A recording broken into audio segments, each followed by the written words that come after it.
আজকে বলবো মৌনী অমাবস্যা নিয়ে। মৌনী অমাবস্যা কবে, এটা আমরা প্রত্যেকেই খুব কৌতূহলবশত বসে আছি বা মানে জানার চেষ্টা করছি যে কবে মৌনী অমাবস্যা, সেদিন কি করা উচিত কি করা উচিত না। মৌনী অমাবস্যা পড়ছে আপনার 9 ফেব্রুয়ারি। 9 ফেব্রুয়ারি হচ্ছে মৌনী অমাবস্যা।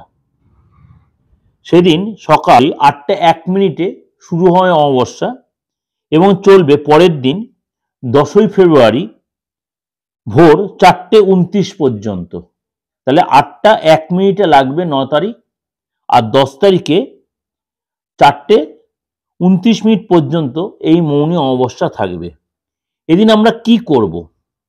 যাদের শনির দশা মহাদশা চলছে বা ঢাইয়া চলছে, সাড়ে সাতি চলছে, তারা এই দিন কিছু কার্যকরী টোটকাগুলো অবশ্যই করুন। কি করবেন?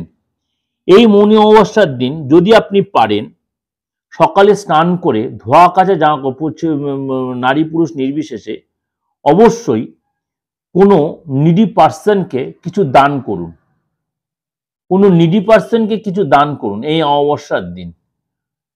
যাদের ঢাইয়া চলছে, মনে করুন আপনার বৃশ্চিক রাশি, কর্কট রাশি, মনে করুন আপনার সাড়ে সাতি চলছে মকর, কুম্ভ, মীন, মনে করুন আপনার ছকে দশা মহাদশা চলছে শনির, এইসব রাশির লোকেরা বা এই দশা মহাদশা চলছে, এরা এই দিন, বা আপনার ছকে শনির সিচুয়েশন খুব খারাপ হয়, বা আপনার পিতৃপুরুষ বা আপনার ছকে কেউ বলেছে আপনার ছকে পিতৃদোষ রয়েছে, এই মৌনী অমাবস্যার দিন আপনার পিতৃপুরুষদের জল নিবেদন করুন বা তাকে কিছু তার মনের মতো কিছু খাদ্য দিন। আপনার বাড়ির ছাদে বা বাড়ির উঠোনেও দিতে পারেন, আপনার বাড়ির উঠোনে যদি থাকে সেখানেও দিতে পারেন।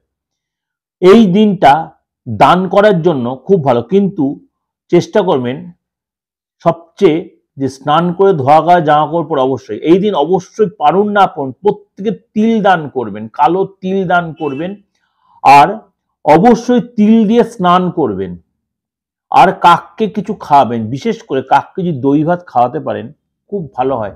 ছকে যদি পিতৃদোষ থেকে থাকে আপনার অবশ্যই এইটা রেকটিফিকেশন হয়ে যাবে। একদম আমি মানে হলপ করে বলছি, এটা খুব কার্যকরী। কাককে যদি এদিন দই ভাত খাওয়ানো যায়, আর জলে যদি তিল দান করা যায়, বা সর্ষের তেলে তিল মিশিয়ে যদি কোনো মন্দিরে গিয়ে দান করে আসতে পারেন, গরিব মানুষকে কিছু দান, এগুলো ছোট ছোট টোটকা, কেমন কিছু ব্যাপার না, কিন্তু আপনার সাধ্য মতো এগুলো করবেন। মানে সবচেয়ে বড় হচ্ছে কাককে কিছু খাওয়াতে পারেন বা কুকুরকে কিছু খাওয়াতে পারেন, এগুলো যদি করতে পারেন আপনার এই দশা মহাদশা শনির এই নেগেটিভ সিচুয়েশন দিয়ে আপনি অনেকটা বেরিয়ে আসতে পারবেন। আর চেষ্টা করবেন এই দিন অবশ্যই খুব সাত্ত্বিকভাবে থাকতে। কোনো প্রতিষ্ঠিত মন্দিরে যদি পারেন নিজের ইচ্ছা মতো একটু পুজো দিয়ে আসতে পারেন এবং নিরামিষ আহার করতে পারেন। যদি এই দিন যদি মানে সাধ্যে করলে অবশ্যই সেদিনকে যদি একদম উপবাস থাকতেন আরো ভালো হয়। আর এদিনকে পারলে মা দক্ষিণাকালী পুজো করতে পারেন, আপনি হনুমানজির পুজো করতে পারেন এদিন। এদিন আপনি বাড়ির ঠাকুর মানে বড় ঠাকুরের পুজো করতে পারেন। এইগুলো এই অমাবস্যার দিন যদি করতে পারেন আপনার দোষগুলো অনেকটাই ক্ষণে। এবার বললে যেগুলো করলেই সব হয়ে যায় কাজকর্ম করতে, কখনোই আমি সেটা বলছি না। আমি বলছি বিশ্বাসে মিলাই বস্তু তর্কে বহুদূর। কেননা এগুলো হচ্ছে একটা প্রতিবিধান বা এগুলো একটা উপাচার, করলে অবশ্যই রেজাল্ট পাওয়া যায়। আমি অনেককে এরকম রেমিডির সাথে উপাচার করিয়েও অনেক রেজাল্ট করিয়েছি বা পেয়েছে তারা, তার জন্যই আপনাদের কাছে এগুলো বলছি। এই মৌনী অমাবস্যাটা পিত্তদোষ খণ্ডনের জন্য খুব ভালো, রেমিডি বানানোর জন্য খুব ভালো, শত্রু দমনের জন্য খুব ভালো। এই অমাবস্যাটা কাজে লাগাতে পারেন। এই দিন যদি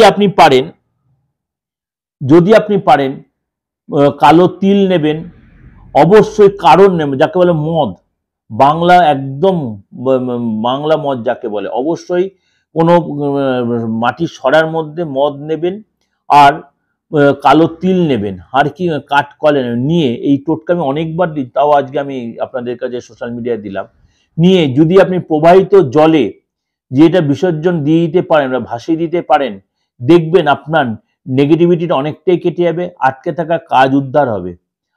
আরেকটা যদি টোটকা দিচ্ছি, যদি এই দিন করতে পারেন আপনারা, অবশ্যই যদি পারেন শুনশান শ্মশানে, শ্মশান কেন এখন আমাদের ইয়েতে মেট্রোপলিটন সিটিতে শ্মশান শুনশান, বরঞ্চ শ্মশান অনেক বেশি গর্জিয়াস হয়ে গেছে। মানে যারা একটু গ্রামগঞ্জে থাকে, শুনশান শ্মশানে বা একদম নির্জন জায়গায় গিয়ে যদি কালো তিল আর আপনার সাদা হচ্ছে আতপ চাল, আর যদি পারেন মানে কি বলবো, নিজের হাতের থেকে ফোঁটা রক্ত দিয়ে যদি শত্রুর নাম করে কোনো নির্জন স্থানে গিয়ে পুঁতে দিয়ে আসতে পারেন, দেখবেন শত্রু পুরো দমন হয়ে যাবে। করে দেখুন, এটা খুব কার্যকরী টোটকা। যাই হোক, ছোট ছোট করে এগুলো দিলাম, এই মনি অবস্থানে করতে পারেন। অবশ্যই এদিন পারলে কোনো প্রতিষ্ঠিত মায়ের মন্দিরে পুজো দিন, বা হনুমানজির মন্দিরে পুজো দিন, বা বাড়ির ঠাকুরের মন্দিরে পুজো দিন, দেখবেন নেগেটিভ অনেকটাই কেটে যাবে। আর অবশ্যই শনির বীজ মন্ত্র অবশ্যই জপ করুন, ওং প্রাং প্রিং প্রং স শনিশ্চরা ওই নম। এটা শনি, যাদের শনির দশা মদয় তারা এটা করতে পারেন, করে দেখুন যথেষ্ট ফলপ্রদ রেজাল্ট পাবেন। নমস্কার, সবাই ভালো থাকুন।